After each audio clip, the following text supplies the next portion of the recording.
ఓం గం గణపతియే నమః. ఓం నమః శివాయ. ఓం శ్రీమాత్రే నమః. సో ఈరోజు మనము బృహస్పతి వక్రీగతి అయి వాటి ఫలితాలు ఎలా ఉంటాయి, ఒక్కొక్క రాశికి ఎలా ఉంటుంది, అలాగే వక్రీ అని అంటే కూడా చాలామంది పలు రకాలుగా చెప్తూ ఉంటారు. వక్రీ అయిపోయాడు కాబట్టి అన్ని రాశులకి ఎఫెక్ట్ ఎలాగే ఉంటుంది అని అంటే అది చాలా పొరపాటు. ఎందుకంటే గురు బృహస్పతి అయినా శని భగవానుడైనా మనకి వీళ్ళు ఏంటంటే బృహస్పతి ఒక రాశిలో ఒక సంవత్సరం ఉంటాడు. ఓకే, సో ఒక రాశిలో ఒక సంవత్సరం ఉంటాడు. అలాగే ఏమంటారు, ఈ వక్రగతి అయినప్పుడు కూడా 4 మాసాల నుంచి 5 మాసాలు, ఒక్కోసారి 3 నుంచి 5 మాసాలు టెంటేటివ్గా ఉంటాడు. సో ఈసారి మటుకు మనకి అక్టోబర్ 9వ తారీఖు నుంచి 2024 నుంచి ఫిబ్రవరి 4వ తారీఖు వరకు మనకి బృహస్పతి అంటే సుమారు మనకి 4 మాసాలు కూడా రాదు. సో కొద్దిగా అటు 3.5 మాసాలు లేదా కొద్దిగా ఎక్కువ పై చినుకు సో వస్తుంది. కాబట్టి చాలామంది ఏంటంటే వక్రీ అని అంటే బృహస్పతి మనకి ఇప్పుడు వృషభ రాశిలో ఉన్నాడు కాబట్టి వృషభ రాశి నుంచి మేషరాశిలోకి వెళ్ళాడు. యాక్చువల్గా వెళ్తూ ఉన్నట్టుగా మనకి ఈ ఏమంటారు, నవగ్రహాలు మనకి తిరుగుతూ ఉంటారు కదా, సంచరిస్తూ ఉంటారు కదా. ఆ సంచారణలో మనకి ఎక్కడి నుంచో అది అంటారు కదా, స్కై వ్యూ అంటారు కదా. సో ఆ రకంగా అక్కడి నుంచి చూసినట్టయితే కొద్దిగా ఏమంటారు, స్లోగా అయిపోయినట్టుగా మనకు కనిపిస్తుంది. సో దాన్ని మనము వక్రీకరంగా మనం పరిగణించి వాటి ఫలితాలు ద్వాదశ రాశుల వారికి ఎలా లభిస్తుందో మనము చూస్తామన్నమాట. సో ఇక్కడ ఇంతకుముందు చెప్పినట్టు బృహస్పతి వక్రీ అంటే గురు వక్రీ అయినాడు కాబట్టి గురు భగవానుడు మనకి సరి అయిన ఫలితాలు ఇవ్వడు. వృషభ రాశి వారికైనా కానీ ఇంకా ఏ రాశి వారికైనా కానీ సరి అయిన ఫలితాలు ఇవ్వడు అనేది చాలామంది అంటూ ఉంటారు. కానీ ఇది కరెక్ట్ కాదు. ఎందుకంటే మన జాతకాల్లో కూడా కొందరికి మీ జాతకాలు చూసుకోండి. ఫస్ట్ మీ జాతకాల్లో చూసుకున్నప్పుడు అయితే ఏ గ్రహం వక్రీ అయి ఉంది అనేసి అక్కడ మీకు ఇప్పట్లో మనకి చాలా సాఫ్ట్వేర్స్ కూడా లభిస్తాయి. లేదా మీకు తెలియదు అని అంటే ఎవరన్నా జ్యోతిష్యుల్ని సంప్రదించి వారితో మీరు కనుక్కొని గురు వక్రీ లేదా శని భగవానుడు వక్రీ, గురు భగవానుడు వక్రీ లేదా బుధుడు వక్రీ అయినాడు అని అంటే మటుకు ఇప్పుడు మనకి ఎప్పుడంటే ఈ గురు వక్రీ అయినప్పుడు వీళ్ళకి ఎప్పటి నుంచో ఏదన్నా కోరిక ఉండింది. ఫర్ ఎగ్జాంపుల్ ఒక జాబ్ లభించాలి అని ఎప్పటి నుంచో అనుకుంటున్నారు. విద్యార్థి స్థానం నుంచి జాబ్ సిచ్యువేషన్ దాకా వెళ్ళినప్పుడు జాబ్ లభించట్లేదు. చాలా ప్రయత్నం చేస్తున్నారు కానీ లభించట్లేదు అన్న వారికి, లేదా మేము జాబ్లో ఉన్నాం కానీ ప్రమోషన్ దొరకట్లేదు, మాకు చాలా ఇబ్బందులు అవుతున్నాయి అని అన్న వారికి, లేదా ట్రాన్స్ఫర్ అవ్వట్లేదు మాకు జాబ్ నుంచి, మేము అనుకున్న ప్లేస్కి వెళ్ళాలి అని అనుకుంటే లభించట్లేదు అని అన్న వారికి మనకి వాళ్ళ జాతకంలో గుర్తుపెట్టుకోండి, ఇది ఖచ్చితంగా గుర్తుపెట్టుకోండి, వాళ్ళ జాతకాలలో గురువు వక్రీ అయినట్టయితే వీరికి ఈ సమయంలో మంచి ఫలితాలు వస్తాయి. ఓకే, గురువు గుర్తుపెట్టుకోండి, మళ్ళీ చెప్తున్నాను. గురువు మీ జాతకంలో వక్రీ అయినట్టయితే ఇప్పుడు అక్టోబర్ 9వ తేదీ నుంచి ఫిబ్రవరి 4వ తేదీ వరకు మంచి ఫలితాలు ఇస్తారు. ఎందుకంటే మీ జాతకంలో వక్రీ అయినాడు కాబట్టి ఇక్కడ వక్రీ అయినప్పుడు మీకు మంచి సత్ఫలితాలు ఇస్తాడు. సో అలాగే స్పెసిఫిక్గా కొందరు వృషభ రాశి వాళ్ళే అయి ఉంటారు, వాళ్ళకే గురు వక్రీ అయి ఉంటుంది. సో వాళ్ళకు కూడా డిఫరెంట్గా ఉంటుంది అనమాట. సో ఇలా మీరు మీ జాతకాలు పరిశీలించుకొని వక్రీ అయినాడు, ఏ గ్రహాలు వక్రీ అయినాడో చూసుకోండి. సో ఇక్కడ మనం చెప్పినట్టుగా గురు వక్రీ అయినాడు అని అంటే ఆ గురు మీ జాతకంలో వక్రీ అయినాడు కాబట్టి ఇప్పుడు మనకి గోచార గురువు అలాగే మీ జాతకంలో జన్మ గురువు వక్రీ అయినాడు కాబట్టి మంచి ఫలితాలు. వివాహం అవ్వట్లేదు, వివాహం అయ్యే ఛాన్సెస్ ఉంటాయి. సంతానం కలగట్లేదు, సంతానం అయ్యే ఛాన్సెస్ ఉంటాయి. జాబ్ దొరకట్లేదు, జాబ్ లభించే ఛాన్సెస్ ఉంటాయి. అలాగే ఏమంటారు, ప్రమోషను, ఇంకేదన్నా ఇతరత్ర ఎక్సెట్రా అండ్ ఎక్సెట్రా అంటాం కదా. సో అలాంటివి ఏమీ లభించట్లేదు అని అంటే గురువు వక్రి అయిన జాతకులకు మంచి ఫలితాలు వస్తాయి.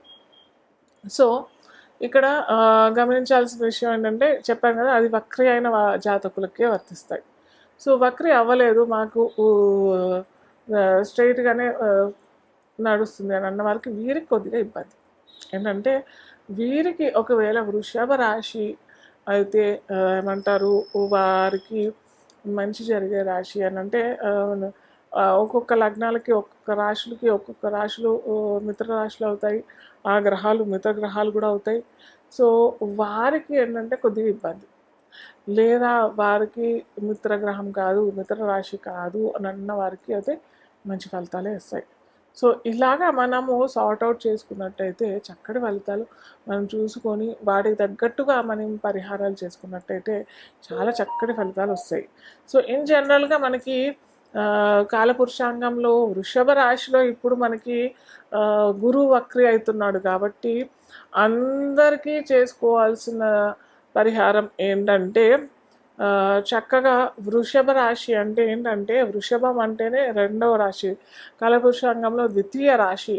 ద్వితీయం అనంటే రెండో స్థానం అనంటే కుటుంబ స్థానం అవుతుంది. అది మనకి ఏమంటారు, ధనస్థానము అవుతుంది. ధనస్థానాధిపతి అయిన శుక్రుడు మీకు గురువు కూడా చాలా చక్కగా మీరు జాతకాల్లో ఉన్నట్టయి గురువు వక్రి అయినట్టయితే కొద్దిగా ధనానికి ఇబ్బంది అయ్యే అవకాశాలు ఉంటాయి. కాబట్టి అలాగే మనకి గురువు కూడా ధనకారకుడు అవుతాడు కాబట్టి కొద్దిగా ధన విషయంలో చాలా జాగ్రత్తగా ఉండాల్సిన అవసరం ప్రతి ఒక్కరికి ఉంది. సో అలాగే ఇంకొకటి ఏంటంటే, బెట్టింగ్స్ ఇలాంటివన్నీ చేస్తుంటారు కదా, సో వాళ్ళు చాలా జాగ్రత్త పడాల్సిన అవసరం ఉంది. అలాగే అందరూ చేసుకోవాల్సిన మంచి పరిహారం ఏంటంటే, చక్కగా గురువారం శుక్రవారం అందరూ ఏమంటారు, మహాలక్ష్మి ఆరాధన చేస్తూ ఉంటారు. సో అలా శుక్రవారము గురువారము 2 వారాల్లో ఈ గురు వక్రి అయినప్పుడు చేసుకున్నట్టయితే చాలా చక్కటి ఫలితాలు వస్తాయి. ఎందుకంటే మహాలక్ష్మి అష్టకం చేసుకోండి అందరూ. మహాలక్ష్మి అష్టకము 3 సార్లు, అంటే ఉదయం, మధ్యాహ్నం, సాయంత్రం వేళన్నా చేసుకోవచ్చు. లేదు మాకు అంత టైం లేదు అని అంటే కేవలం ఒకటే కూడా 3 సార్లు చదవండి. కేవలం పెద్దగా కూడా ఉండదు, 8 లైన్లు ఉంటాయి అంతే, 8 నుంచి 10 లైన్లు ఉంటాయి అంతే మహాలక్ష్మి అష్టకం. సో అది చదవటానికి ప్రయత్నం చేయండి. అంటే మీకు చూసి చదవటానికి 5 నుంచి 10 నిమిషాల కంటే ఎక్కువగా సమయం కూడా పట్టదు. సో ఇది ఖచ్చితంగా చేసుకోవడానికి ప్రయత్నం చేయండి. అలాగే పసుపు మీకు ఆ రాశి ఇప్పుడు అన్నీ చెప్పుకుందాం, ఏ రాశి వాళ్ళు ఎలా చేసుకోవాలో చెప్తాను. సో ఆ రాశి వాళ్ళు ఆ రంగు వస్త్రాలు కూడా ఇస్తున్నట్టయితే ఒక బ్రాహ్మణుడికి లేదా మీ గురువులకి లేదా ఏమంటారు, మీ ఇంటి దగ్గర దేవాలయం ఉంది అక్కడ ఉండే పూజారికి ఇస్తానంటే కూడా చాలా మంచి ఫలితాలు ఇస్తారు. అలాగే మేము ఇవన్నీ ఏమీ చేయలేమనంటే గోవుకి అరటిపళ్ళు పెట్టండి. ఓకే, ఇది గురువారం శుక్రవారం 2 రోజులు చేస్తే మటుకు అటు ధనానికి లోటు కాకుండా, అటు చదువుకి ఇబ్బంది లేకుండా, ఇప్పుడు చెప్పబోయిన అన్ని వివాహానికైనా సంతానానికైనా ఇలాంటి ఆటంకాలు లేకుండా చక్కగా ఉంటారు. ఇప్పుడు వృషభ రాశికి అధిపతి మనకి శుక్రుడు. అలాగే కాలపురుషాంగంలో చూసుకున్నట్టయితే ద్వితీయ రాశ్యాధిపతి కూడా అవుతాడు. అలాగే ధనకారకుడు అయిన గురువు వక్రి అయిపోతున్నాడు మనకి. వీళ్ళకి ఏంటంటే 8వ అధిపతి అంటే అష్టమాధిపతి అవుతాడు. అలాగే ఈ వృషభ లగ్నమైన రాశి అయిన వీరికి అష్టమాధిపతి అవుతాడు, లాభాధిపతి అవుతాడు. అష్టమం పోనీయండి, కానీ ఇక్కడ లాభాధిపతి అయిపోతాడు కదా. సో లాభాధిపతి ఏంటంటే మన నుంచి వెనకాలకి వెళ్ళిపోతున్నాడు, వెనకాల రాశికి వెళ్ళిపోతున్నాడు అంటే అది వ్యయం. మన నుంచి వెనకాల అంటే వ్యయం. సో ఇక్కడ ఖర్చులు పెరిగే అవకాశాలు ఉంటాయి మీకు. అది ఏమన్నా అవ్వచ్చు. స్పెసిఫిక్గా నేను చెప్పేది ఏంటంటే ఈ వృషభ లగ్నం లేదా రాశి వారికి ఏంటంటే కొద్దిగా హాస్పిటల్ ఖర్చులు లేదా హాస్పిటల్ ఎక్స్పెన్సెస్ అయ్యే అవకాశాలు మీ కుటుంబంలోన మీకైనా జరిగే అవకాశాలు, ఎందుకంటే ఖర్చులు కావాలి కదా, సో అయ్యే అవకాశాలు ఉంటాయి. కాబట్టి అవి జరగక ముందరే మనము గనక ఈ ఏమంటారు పరిహారాలు చేసుకున్నట్టయితే చాలా చక్కటి ఫలితాలు వస్తాయి. సో ఏం చేసుకోవాలి అని అంటే మీకు చెప్పా కదా, గురువు బృహస్పతి కారకుడు, కారక గ్రహము మనకి అవుతాడు. కారక కలర్ ఏంటంటే మనకి రంగు పసుపు కలర్ అవుతాడు. సో ఈ పసుపు రంగు వస్తువు లేదా వస్త్రాలు దానం చేయడానికి ప్రయత్నం చేయండి. ఖచ్చితంగా దానం చేయాలి, ధరించకూడదు. ఎందుకంటే వ్యయం ఖర్చు అయిపోతుంది కదా, ఏవైతే ఖర్చు అయిపోతుంది అని అంటే అలాంటి వస్తువులు మనం దానం చేసుకోవాలి.